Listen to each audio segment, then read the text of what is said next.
Gini Pak Ustadz, saya mau tanya. Sumpah namanya kita manusia, kadang bisa terlambat sholat subuh. Apa itu bagaimana? Apa kita mau sholat langsung atau kita mau qada langsung? Itu yang saya mau pertanyakan. Kadang kita manusia ini kadang bisa kecapean, kelolosan, kan bermacam-macam lah gitu. Alhamdulillah. Jadi kalau sholat subuh itu ada istilahnya qada Pak Nah. Ya, ada istilahnya ditunda. Tapi saat terlambat, misalnya tidur, bangun jam 9 misalnya, langsung sholat subuh.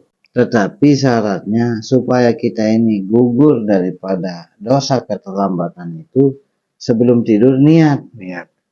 Harus ada niat. Dan niat itu tidak perlu diucapkan, cukup dalam hati Allah. Saat tidur, nanti saya mau bangun sholat subuh. Dan itu setiap kita baru selesai mengerjakan sholat fardu itu, maka niat untuk mengerjakan sholat fardu berikutnya. Misalnya kita sholat subuh, setelah sholat subuh niat lagi bahwa nanti saya akan sholat zuhur. Siapa tahu nanti di perjalanan tiba-tiba ada sesuatu dan kita tidak bisa karena sakit atau mungkin meninggal dunia. Tercatat sudah niat kita itu bahwa kita akan mengerjakan sholat berikutnya. Gitu. Jadi niat sholat itu tidak ketika kita akan mengerjakan sholat saja, tapi ada niat sebelum niat. Gitu.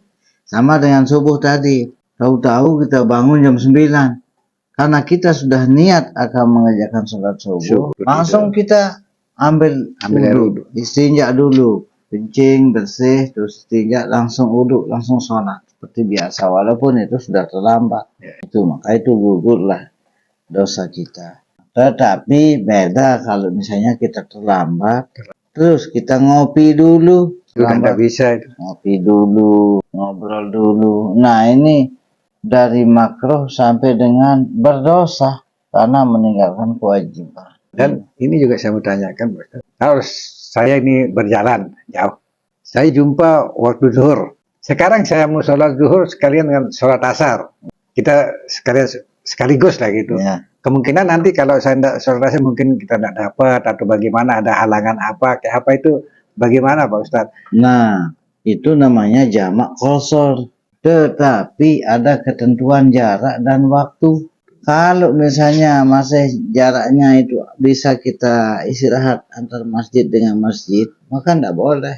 Kecuali kalau kita mau nyebrang dari sini ke Sumbawa, itu boleh dijamak dan diqasar. Dijamak artinya dikumpulkan, diqasar artinya dipendekkan. Ya, dipendekkan. Itu. Kalau dari sini Lombok Timur dekat, tidak sampai 1,5 jam atau 1 jam sampai kita kan. Berarti belum boleh dijamak. Itu masih harus Nah, perjalanan yang bisa memakan waktu 1 kali 24 jam atau 3 kali 24 jam, maka itu harus bisa dijamak. Pokoknya perjalanan jauh yang memakan waktu itu dari pagi sampai sore sampai malam perjalanan ini harus dijamak. Nah, dan sekarang kita sudah sholat zuhur. Begitu sholat zuhur sudah selesai, assalamualaikum, kita bangun lagi sholat asar. Gitu. Sholat asar langsung sama 4 rakaat. Nah, jamak itu artinya dikumpulkan ya. Dari sholat zuhur dan sholat asar langsung diqasar. Caranya bagaimana? Zuhur 2 rakaat, asar 2 rakaat. Oh begitu. Assalamualaikum. Ya. 4 rakaat, 4 rakaat. Nah, 2 rakaat aja. Ya, gitu. Di jamak qasar. Jamak artinya kumpulkan, qasar dipotong. Dan maaf ini Pak Ustaz. Umpama usolli Allahu Akbar. Kita sholat 2 rakaat, kita salam. Ya. Assalamualaikum. Lagi kita bilang usolli asri. Gitu. Ya. Sebenarnya niat usolli itu bisa nggak diucapkan. Ya. Isinya sahajaku sholat zuhur 2 rakaat. Saya jamak dengan asar. Atau pokoknya saya sholat zuhur 2 rakaat karena jamak takdim. Jamak takdim itu, saran jamak takdim itu kalau sholat asar dikerjakan di waktu zuhur. Takdim duluan artinya. Kalau jamak takhir artinya terakhir. Artinya sholat zuhurnya itu kita akan tarik ke sholat asar. Mana yang didahulukan? Bisa sholat asar, bisa juga sholat zuhur. Tapi tetap 2 rakaat. Tetap 2 rakaat.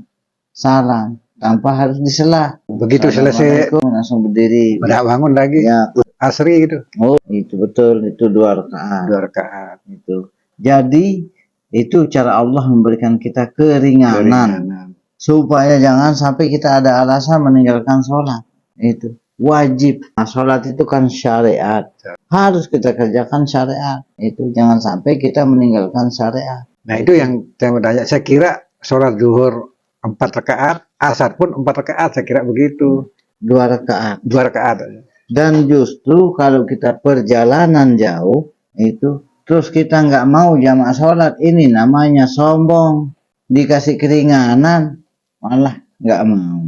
Itu jadi harus kita lakukan keringanan itu supaya tidak ada alasan kita Bahwa ini kita untuk tidak meninggalkan sholat. Sholat asar, alasan kita di sini Ya, itu perjalanan jauh gitu kan. ya, itu namanya jamak takdim. Kalau sholat asar itu ditarik ke zuhur, namanya jamak takdim. Dikerjakan 2 rakaat ini jamak takdiman lillahi ta'ala. Allah Akbar. Gitu. Sholat. Atau niat enggak? Cukup dalam hati aja. Ya, cukup. Yang namanya niat itu kan di hati. Di hati. Contohnya nih kita mau ngopi. Nih ya namanya niat ya. Apakah setiap Pak Net mau minum kopi nih ngomong dulu, saya mau minum kopi, baru kira-kira gitu?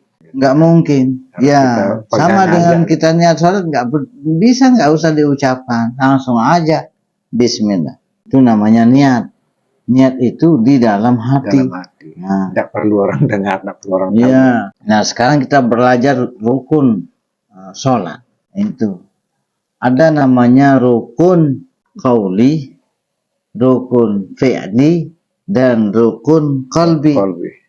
Rukun qauli itu apa? Rukun yang diucapkan. Rukun qauli. Kan rukun sholat 13. 13 ya. Ya. Rukun qauli, rukun yang diucapkan. Apa yang diucapkan? Allahu Akbar. Itu harus diucapkan. Takbir pertama diucapkan. Terus kita baca Fatihah. Itu yang diucapkan. Itu. Kemudian bacaan i'tidal, firli warhamni diucapkan, sama bacaan tahiyat. Itu diucapkan. Al-Fatihah, sholawat itu rukun qauli. Bacaan Al-Fatihah, sholawat, duduk dan antara sujud, at-tahiyat, dan bacaan tasbih. Ini rukun qauli harus diucapkan dan harus kedengaran oleh diri kita. Tidak boleh dalam hati. Tidak boleh, karena itu rukun lisan. Itu Allahu Akbar, Bismillahirrahmanirrahim. Tapi kalau sholat zuhur ya harus kedengaran hanya dengan kita saja. Jangan nggak kedengaran, karena ini rukun qauli, rukun ucapan. Jangan diam gini, nggak sah sholatnya. Harus bersuara. Alhamdulillah. Tapi jangan terus kedengaran. Itu. Alhamdulillahirabbil alamin. Iya karena ada selang-selingnya sedikit-sedikit. Itu kalau sholat zuhur dan asar. Itu rukun qauli. Alhamdulillah. Nah, kemudian yang kedua rukun fi'li, rukun perbuatan. Satu, berdiri. Harus berdiri dengan benar. Nggak boleh berdiri artinya kecuali kalau kita cacat, misalnya. Kalau orang cacat. Seperti misalnya pincang, lumpuh. Bisa duduk, bisa apa. Itu bisa rukhsah, bisa diberikan keringanan, boleh duduk. Atau memang dia artinya pincang misalnya. Itu maka, tapi kalau yang dimaksud dengan berdiri dengan ya harus tegak Allah. Itu kan orang yang sehat ya. Berdiri dengan benar. Itu. Kemudian kedua takbir. Alhamdulillah. Nah sekarang Pak Ustadz saya mau tanya, kan rukun sholat 13. Nah, seperti bahasa Sasaknya, saat niat, kedua nganjang, telur takbir, 4 baca Fatihah kan selanjutnya kan. Nah, kadang orang ini sering saya lihat, maaf Pak Ustadz, kadang bilang Allahu Akbar. Nah, niat itu di mana tempat kita pesanan? Apa waktu kita duduk kah itu atau bagaimana? Itu yang saya tanya. Sudah. Niat itu bisa kita pasang sebelum sholat. Harus pasang sebelum sholat. Bahkan yang namanya niat itu, misal sekarang sudah sholat subuh. Niat sholat zuhur, nanti niat sudah namanya. Itu. Makanya orang permisi. Kadang-kadang nggak mengucapkan dulu kan. Begitu dia masuk di saf, Allahu Akbar. Sudah. Nggak perlu lama-lama usolli, usolli. Nggak perlu lama-lama. Karena tadi setelah sholat subuh dia sudah niat sholat zuhur, begitu masuk saf, Allahu Akbar. Nah, ini yang wajib. Takbir, berdiri dengan benar, baca takbir. Berarti dari tadi sudah pasang niat duluan kan gitu? Iya, itu tidak perlu diucapkan, boleh tidak diucapkan, gitu. Artinya niat itu bukan di sini, tapi niat itu adalah satu perbuatan hati yang langsung kita kerjakan. Itu dengan fi'li, dengan perbuatan, beriringan dengan perbuatan. Itu yang disebut dengan niat. Allah Akbar. Itu. Apalagi? Jadi boleh kita umpama sekarang sholat subuh sudah niat kita sholat zuhur, gitu. Jadi begitu sampai masjid kita langsung Allah sholli Allah. Boleh. Nah, dan takbirnya harus diperbaiki. Tidak boleh begini. Ya. Tidak boleh begini juga. Allah. Yang afdolnya itu Allah. Berada di depan pundak atau di depan dada. Atau di sini.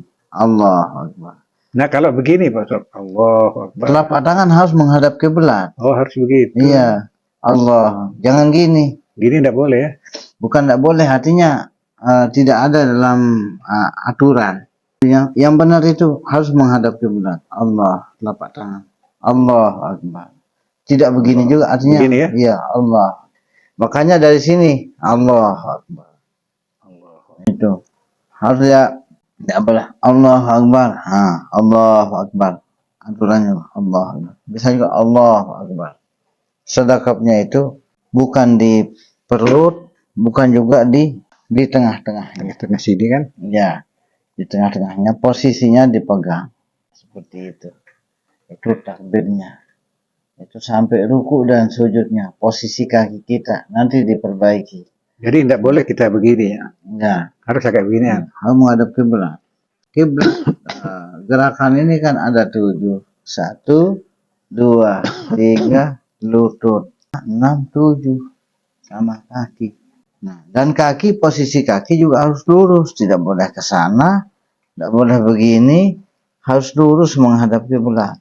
Kaki kita harus lurus menghadap kiblat. Itu diusahakan tidak begitu juga, bukan lurus menghadap kiblat. Permisi, lurus, tidak begini, lurus menghadap kiblat.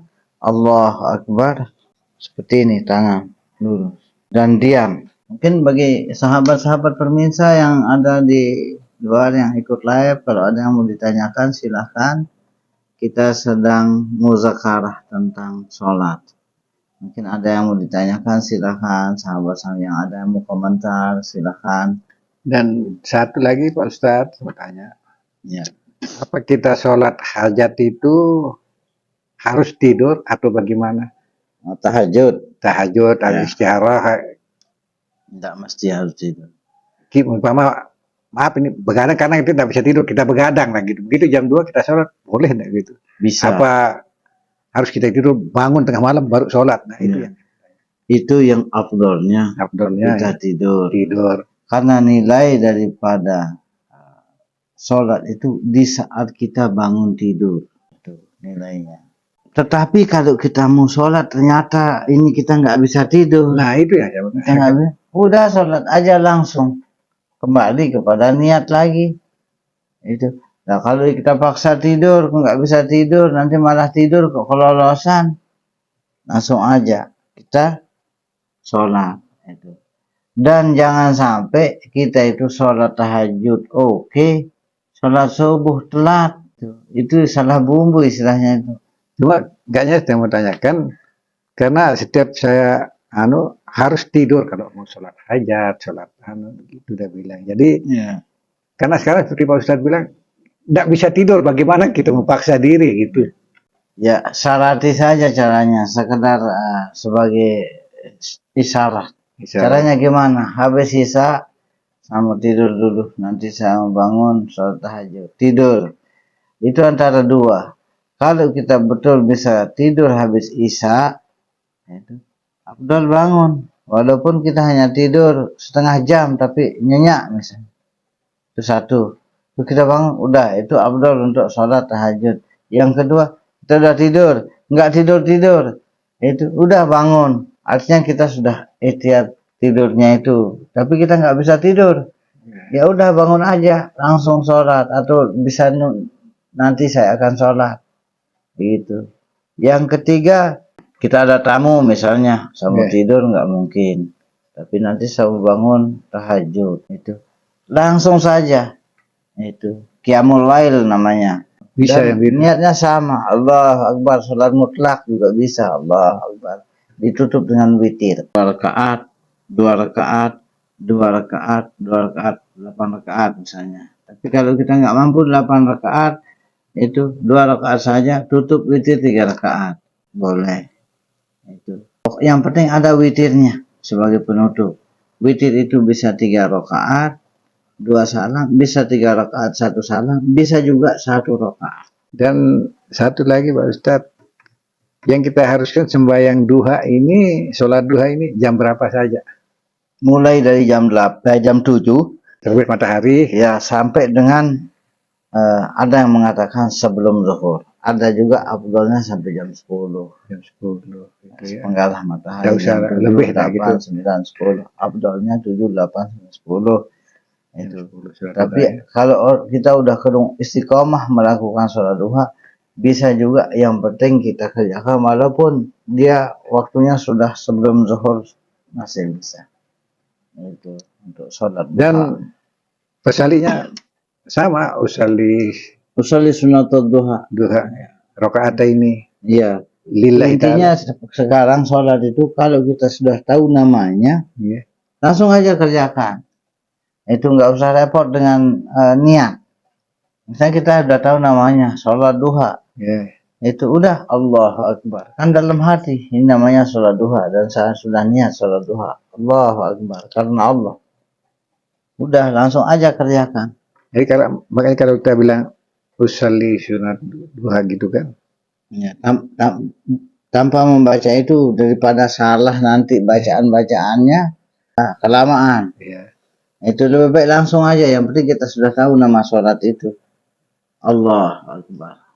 Hati sudah cukup bahwa ini sholat duha. Niat itu dikerjakan. Makanya niat itu ditamakan rukun kolbi. Rukun kolbi itu rukun hati. Bisa dikerjakan dengan hati. Apa itu? Niat dan tertib. Walaupun tidak kita bilang usolli, sah. Sah. Karena itu rukun kolbi. Rukun hati. Niat itu bisa diucapkan nggak?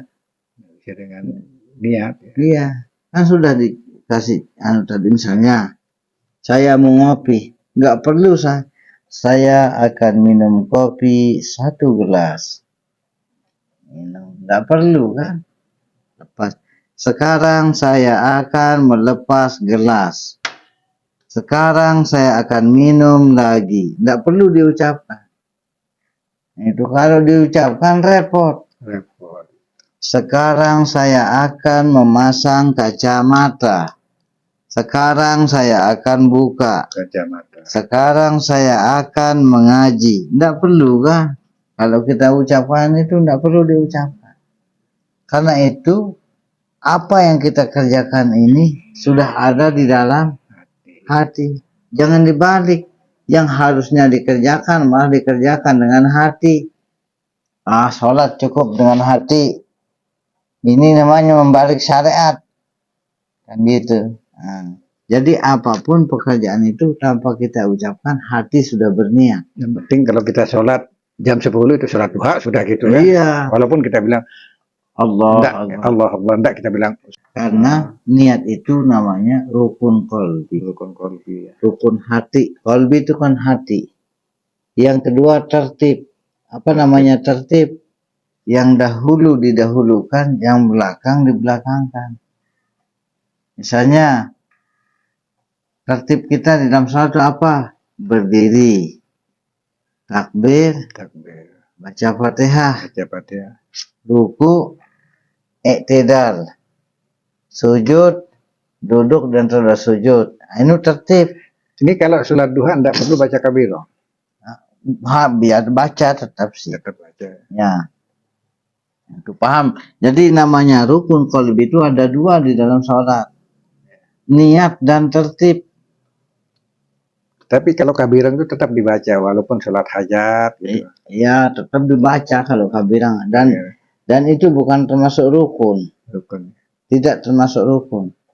Itu artinya boleh dibaca, boleh tidak. Itu, tapi itu namanya sunat hayat, sunat ringan. Ini, jadi yang masuk rukun itu niat dan tertib. Niat dan tertib. Khusyuk di dalam sholat itu tidak masuk rukun maupun tidak masuk syarat sah. Puasa tidak sholat belum bisa khusyuk. Tidak masuk rukun. Sudah sholat khusyuk maupun tidak khusyuk tetap sah. Yang penting dikerjakan. Gitu. Yang penting dikerjakan. Karena kita tidak dituntut untuk khusyuk. Itu yang penting kerjakan. Allahu Akbar. Bismillahirrahmanirrahim. Tidak mungkin kita tidak akan memikirkan yang lain. Kenapa kita disuruh menghitung bacaan-bacaan? Itu untuk melatih supaya kita ingat. Subhana rabbiyal azim wa bihamdihi 3 kali. Supaya kita ingat. Itu rukun sholat itu. Panjangnya itu. Allahu Akbar. Subhana wa bihamdihi 3 kali. Itu untuk mengingat. Mau sama-sama latihan murajaah tentang makna Al-Fatihah. Nanti kita akan tahu makna-makna bacaan kita ketika kita sholat. Itu apa artinya Allah Akbar, apa artinya Subhana Rabbil Azim, kabirong, semuanya kita akan tahu. Itu contohnya kabirah. Kabirong walhamdulillahi katsira wa subhanallahi bukratan wa asila. Kabirong walhamdulillahi katsira. Maha besar Allah dengan kebesaran, keagungan dan segala puji bagi Allah yang sangat banyak. Walhamdulillah. Wa artinya dan. Alhamdulillah dan segala puji bagi Allah. Kalau alhamdulillah artinya apa? Segala puji. Kalau ditambahkan wa menjadi dan segala puji bagi Allah. Hi kasiro. Kasiro artinya yang maha banyak. Yang banyak. Segala puji bagi Allah yang sangat banyak. Kenapa banyak? Karena nikmat Allah banyak yang kita nikmati. Subhanallah. Maha suci Allah. Dari pagi wa asilah sampai malam. Nah, kalau dalam sholat kita membaca ini, itu, dan kita bisa menjaga lisan kita di luar sholat, maka itu tetap dia dihitung. Tadi kita membaca tasbih dari pagi sampai malam. Pahalanya. Itu sekelumit tentang sholat dan makna sholat. Inni wajjahtu wajhiya lilladzi fataras sama. Saya datang menghadapkan diri saya kepada Allah. Inni wajjahtu. Ini wajjahtu wajhiya. Ini pakai ini syiddah. Inni wajjahtu wajhiya. Inni wajjahtu artinya saya datang menghadap. Saya datang menghadap. Untuk bukan. Ya, bisa juga saya datang untuk menghadap. Inni wajjahtu. Saya datang untuk menghadap. Yaitu menghadapkan diri saya ini kepada zat yang menciptakan langit dan bumi. Nah, contohnya gini. Saya jadi manajer nih, Pak Net datang. Saya datang ke sini untuk menghadap kepada bos, pada Bapak bos. Betul. Itu kan. Karena bos yang punya kantor ini. Karena bos yang punya semua perusahaan ini. Nah, kita menyanjung bos kita kan. Kalau kita ada maunya. Mau minta apalah gitu. Saya datang menghadap kepadamu ya Allah yang memiliki langit dan bumi. Itu kan. Hanifan musliman, dan saya benar-benar ke sini tidak ada bos saya selain daripada bos. Gitu kan? Tidak ada Tuhan saya. Hanifan musliman, benar-benar tidak ada. Betul-betul saya datang ke sini lurus hanya untuk menujumu kepadamu ya Allah. Kan gitu. Ya hanifan musliman. Saya betul-betul lurus musliman tunduk kepadamu ya Allah. Kalau dicontohkan saya datang ke sini bos punya kantor. Bos punya semua fasilitas ini. Dan saya nggak punya bos lain daripada bos. dan saya datang ke sini siap menerima perintah bos. Nah, gitu kira-kira. Hanifah muslim, saya datang ke sini lurus, tegak, dan siap tunduk kepadamu ya Allah. Siap menerima perintah artinya musliman. Wama ana minal musyrikin, dan tidak ada aku mensekutukan. Artinya saya nggak punya Tuhan selain kepadamu ya Allah. Itu kan. Itulah maknanya. Iya, dan tidak ada Tuhan dan saya tidak mensekutukanmu ya Allah. Saya tunduk dan patuh kepada perintahmu dan tidak mensekutukanmu. Itu hanya kalau kita bos saya datang ke sini, saya nggak ada punya bos lain kecuali hanya Anda saja bos. Dan sekarang datang ke sini siap menerima perintah bos. Karena saya tidak ada, itu namanya orang yang bekerja dengan profesional. Bahwa dia tidak ada pekerjaan sampingan pokoknya. Khusus untuk menerima perintah bos. Ini namanya pekerja karyawan profesional. Karena dia nggak punya bos lain daripada bos ini. Tidak bercabang. Siap dimarah, siap diperintah, siap diapakan saja. Musliman. Dan tidak ada Tuhan yang saya sekutukan kepadamu ya Allah. Barulah kita menyampaikan, mengucapkan inna sholati wa nusuki wa mahyaya, sholat saya, ibadah saya, hidup dan mati saya hanya untukmu ya Allah. Makanya kita bersedekap ini kita mati sebenarnya. Belajar mati. Kita belajar mati sebelum mati. Sholatku, ibadahku, hidup dan matiku hanya lillahi rabbil alamin, hanya untuk Allah Tuhan seluruh sekalian alam. Tidak ada sekutu baginya. Wa bidzalika, dan dengan yang demikian itu umirtu, aku diperintahkan, wa ana minal muslimin, dan saya siap tunduk kepadamu ya Allah. Ini sudah ikrar ini. Kesiapan kita untuk menerima perintah Allah di dalam bacaan iftitah tadi. Baru kita baca Al-Fatihah. Jadi kalau kita paham bacaan iftitah, insya Allah tauhid kita mantap. Itu merupakan nikmat daripada sholat. Tapi kalau nggak paham maknanya, bagaimana kita? Nah, itu yang kita Ustaz. Kabirong walhamdulillah, kalau secara keseluruhan kabirong walhamdulillah, maha besar engkau ya Allah dengan keagunganmu, maha suci engkau ya Allah dari pagi hingga malam hari. Tidak ada yang bisa mengotori keesaan Allah. Tidak ada yang bisa mengotori Allah itu maha kuasa. Tidak ada manusia atau makhluk ini berkuasa kecuali atas kuasanya Allah. Kalau ini wajahtu wajahia, itu ini saya ini sungguhnya aku datang menghadapkan diriku kepadamu ya Allah. Menghadapmu ya Allah. Ya Allah, saya datang ke sini untuk menghadapmu ya Allah. Waktu kita duduk depan bos, gimana hadap kita? Bos, saya datang ke sini untuk menerima perintah dan saya siap menerima apapun perintah itu bos. Pernah enggak? Bos, saya datang ke sini enggak ada. Makanya dong, inni wajjahtu wajhiya lillazi, saya datang ke sini untuk menghadapkan diriku ya Allah kepadamu. Padamu ya Allah yang menciptakan langit dan bumi. Saya tunduk dan siap menerima perintahmu tanpa berbelok-belok. Itu artinya lurus menerima perintahmu, dan saya tidak ada mensekutukan, tidak mensekutukanmu dengan sesuatu apapun. Inna sholati wa nusuki wa mahya, sungguhnya sholatku ini, ibadahku. Sholat dan ibadah berbeda. Itu di dalam sholat belum pasti ada ibadah, tetapi dalam semua ibadah itu belum tentu ada sholat. Ibadahku, hidup dan matiku hanya kepadamu ya Allah. Mungkin itu saja dulu ya. Terima kasih banyak pada pagi hari ini. Intinya jangan terlalu banyak, nanti kita muzakarah lagi, dan mudah-mudahan muzakarah kita, ngobrol kita ini menjadi satu obrolan yang bermanfaat. Itu kurang lebihnya mohon maaf. Mari kita tutup dengan doa kifaraah majelis. Subhanallah wa bihamdihi, subhanakallahumma wa bihamdika, asyhadu an la ilaha illa anta, astaghfiruka wa atubu ilaik. Wassalamualaikum warahmatullahi wabarakatuh.